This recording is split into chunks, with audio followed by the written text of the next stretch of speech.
বিসমিল্লাহির রহমানির রহিম। আমাদের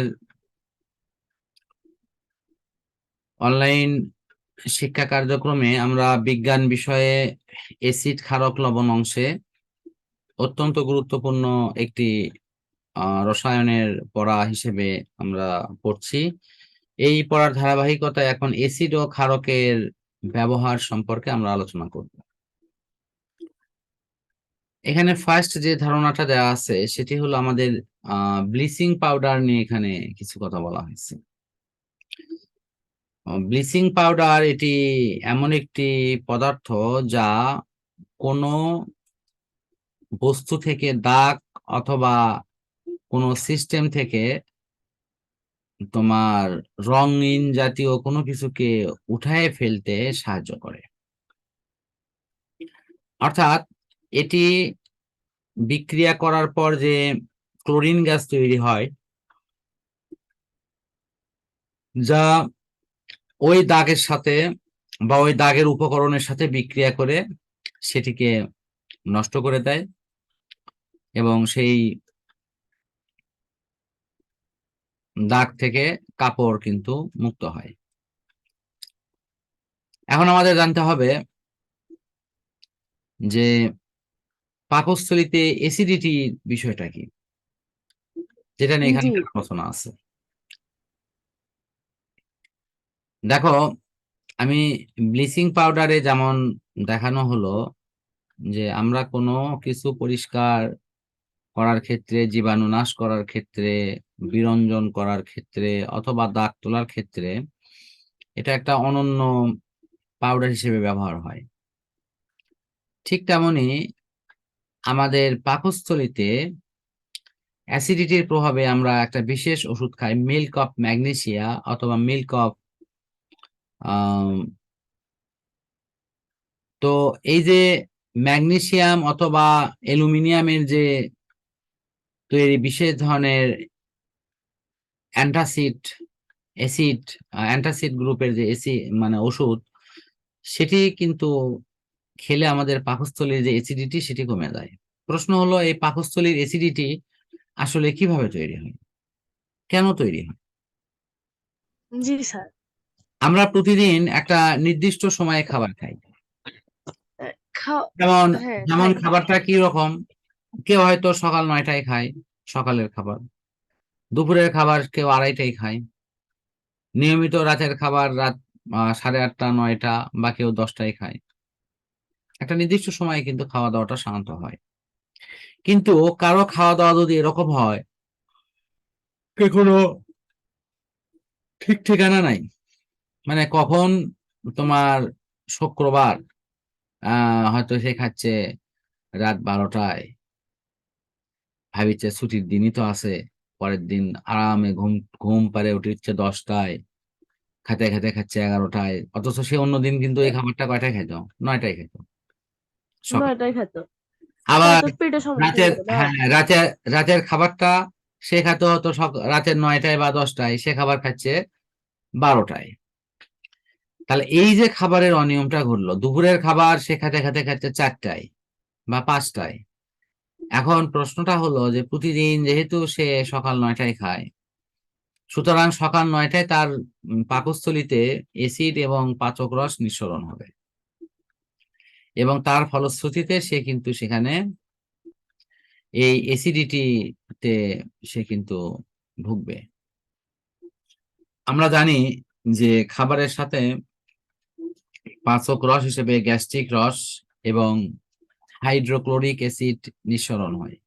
হাইড্রোক্লোরিক অ্যাসিড এটি খাবারের রোগ জীবাণুকে ধ্বংস করতে সাহায্য করে এবং এই গ্যাস্ট্রিক রস খাবারকে পিচ্ছিল করে এবং গিজার্ডের যে পেশিবহুল অংশ সেটি খাবারকে পাকমণ্ড তৈরি করতে সাহায্য করে। এই অ্যাসিডীয় পরিবেশে আমিষ জাতীয় খাবারটা আংশিক হজম হয়ে সরল পেপটাইড বা এরকম কিছু তৈরি হয়। এখানে নিষ্ক্রিয় তোমার পেপসিনোজেনকে সক্রিয় পেপসিনে পরিণত করে, কিন্তু এই সময়ে খাবারের যে গ্লুকোজ এবং হলো তোমার স্নেহ জাতীয় অংশ এটা কিন্তু এখানে হজম হয় না।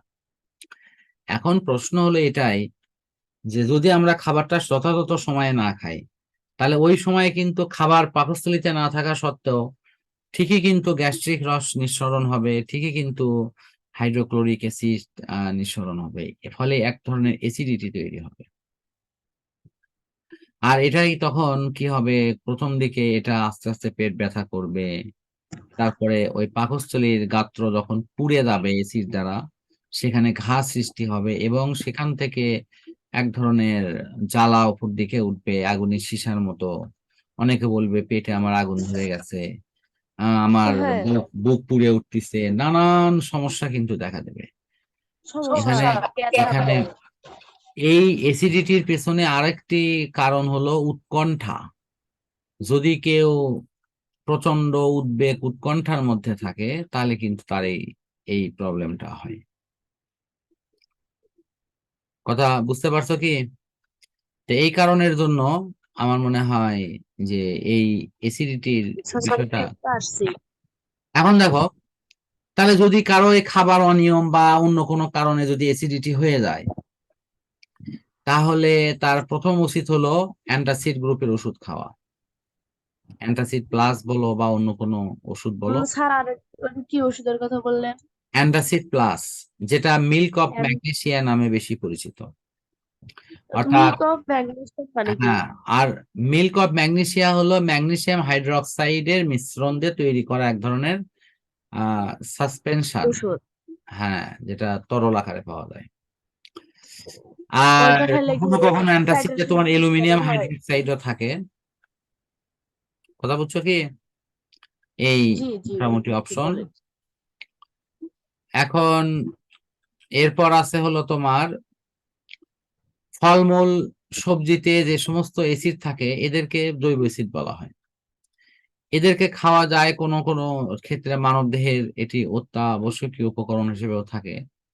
যেমন আমরা টক জাতীয় যে খাবার খাই সেগুলোতে কিন্তু ভিটামিন সি থাকে, এর অভাবে মানবদেহে স্কারভি রোগ হয়। অন্যদিকে কিছু কিছু অ্যাসিড আছে, যেমন hydrochloric acid, sulphuric acid, phosphoric acid, nitric acid, এগুলো নানা রকম পদার্থ থাকে যারা এগুলোকে আহ নানাভাবে সুসমৃদ্ধ করে। এখন প্রশ্ন হলো যে এই যে পদার্থ, যে অ্যাসিড, যে খাবারগুলোতে অ্যাসিড থাকে, এই খাবারগুলো সাধারণত আমাদের খাবার উপযোগী নয় যাদের বিশেষ করে অ্যাসিডিটি আছে, বরং বলা যায় মানবদেহের জন্য এটি ক্ষতিকর। খনিজ অ্যাসিড ত্বকে লাগলে ত্বকের মারাত্মক কিন্তু ক্ষতি হতে পারে। কথা বুঝছো কি? তো এই কারণের মানে জন্য আমাদের ওই আরেকবার অ্যাসিড, বলেন তো, মানে এসিডিটি ত্বকের আমি জন্য আবার মারাত্মক হতে বলতেছি পারে। যে যদি জৈব অ্যাসিড কোনো খাবারে থাকে সেই অ্যাসিড খাওয়াটা স্বাস্থ্যকর, বিশেষ করে ভিটামিন সি তে থাকে।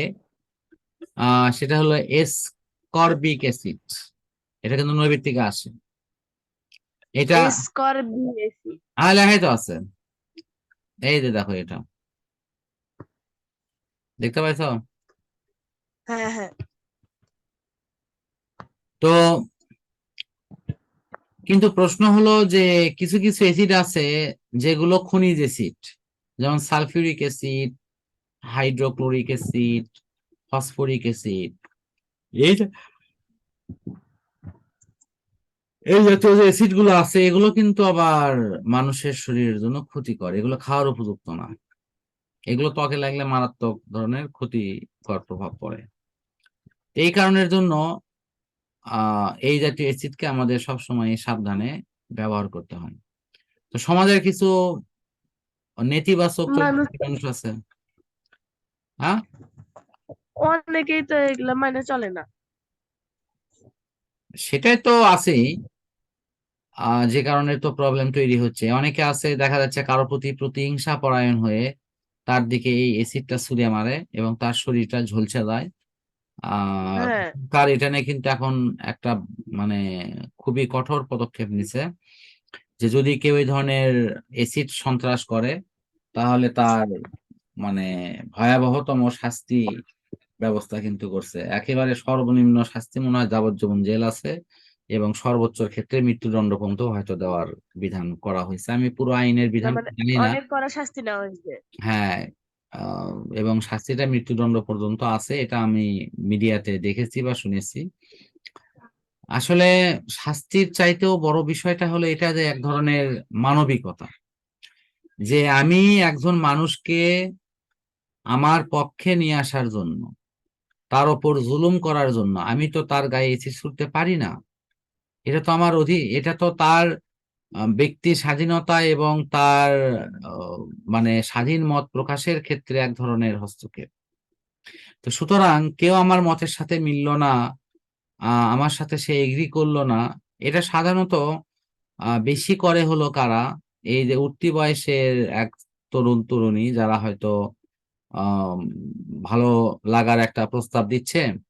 আসলে প্রস্তাব দেওয়াটা এটা একটা স্বাভাবিক বিষয়, কেউ ভালো লাগছে তাকে বলতে পারে, আবার সে তাকে রিফিউজও করতে পারে যে না আমার তোমাকে ভালো লাগে না, আমি এই ধরনের কোনো রিলেশনে জড়াবো না। এখন দেখা গেল যে এই কথা শোনার সাথে সাথেই তার মাথা খারাপ, এসিড কিনে নিয়ে এসে তার দিকে ছুড়ে মারে। এটা এক ধরনের মানসিক বিকৃতি।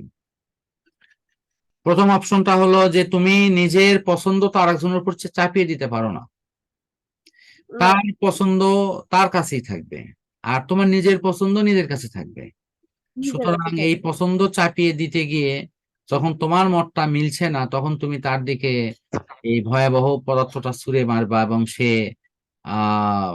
তার মুখ থেকে শুরু করে তার সবকিছু ঝলসে যাবে। এটা কোনোভাবেই মানে গ্রহণযোগ্য কেন, কোনো দিক থেকে এটি মানে স্বীকৃতি বা কোনো নৈতিক সাপোর্ট পাওয়ার মতো বিষয় এখানে নেই।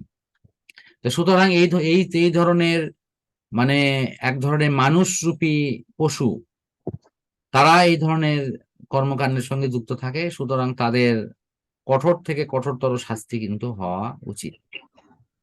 আর প্রথম আমাদের ছেলে মেয়েদেরকে এ ব্যাপারে সচেতন করতে হবে, যে কারণ তারা যেন এই ধরনের অপরাধের সাথে কেউ সংশ্লিষ্ট না হয়, তাদেরকে বুঝাইতে হবে, কাউন্সিলিং করতে হবে। কাউন্সিলিং করার পরেও যখন দেখা গেল যে তারা এই বিষয়গুলো মানছে না, তখন তাদের অবশ্যই মানতে শাস্তির হবে, ব্যবস্থা করতে হবে। কথা করতে বুঝতে হবে। পারছো কি? জি, এখন আসো যে আমাদের দৈনন্দিন জীবনে কি তাহলে এসিডের কোনো ব্যবহার নেই? হ্যাঁ, অবশ্যই আছে। আছে দেখো, তো। এসিড এতটা গুরুত্বপূর্ণ একটি বিষয় যে যে দেশ যত বেশি এসিড ব্যবহার করে সেই দেশ শিল্পে তত বেশি উন্নত। কারণ শিল্প মানে কলকারখানায় এসিড ছাড়া বা এসিডীয় বস্তু ছাড়া মানে শিল্প উৎপাদনকে মনে করো ধরে রাখা অসম্ভব। কয়েকটা বেশ কিছু শিল্প আছে যেখানে এসিড লাগবেই। এই যে যেমন দেখো সালফিউরিক অ্যাসিড, এটা অত্যন্ত গুরুত্বপূর্ণ একটি অ্যাসিড, এবং এই অ্যাসিড ছাড়া শিল্পের অনেক সামগ্রী তৈরি করা যায় না। ডিটারজেন্ট থেকে শুরু করে নানাবিধ রং, ঔষধ, কীটনাশক, পেইন্ট, কাগজ, বিস্ফোরক, রেয়ন প্রভৃতি তৈরিতে সালফিউরিক অ্যাসিড ব্যবহৃত হয়। এতে লেখা আছে কোন দেশ যে কতটা শিল্পে উন্নত তা বিচার করা হয় ওই দেশ কি পরিমাণ সালফিউরিক অ্যাসিড ব্যবহার করে। এটা আমার কথা না, এটা এখানকার বিজ্ঞান বইয়ের কথা, দেখো লেখা আছে। ঠিক আছে, এই যে দেখো জি, কতটুকু উন্নত তা নির্ভর করে। কারণ তুমি যে কোনো শিল্পে ব্যবহার করো, চামড়া থেকে শুরু করে যত রকম শিল্প আছে সমস্ত জায়গায় কিন্তু এটার গুরুত্ব। আশা করি এটা বুঝতে পারছো। জি। এখন আসো এসিডের গুরুত্বপূর্ণ বৈশিষ্ট্য এবং অন্যান্য পড়া, এগুলো আমরা সামনে দিনে ইনশাল্লাহ পড়বো। এসিডের মৌলিক বৈশিষ্ট্যগুলো কি, তা আমি এই বিজ্ঞানের পড়ার অংশটা এখানেই মোটামুটি শেষ করছি।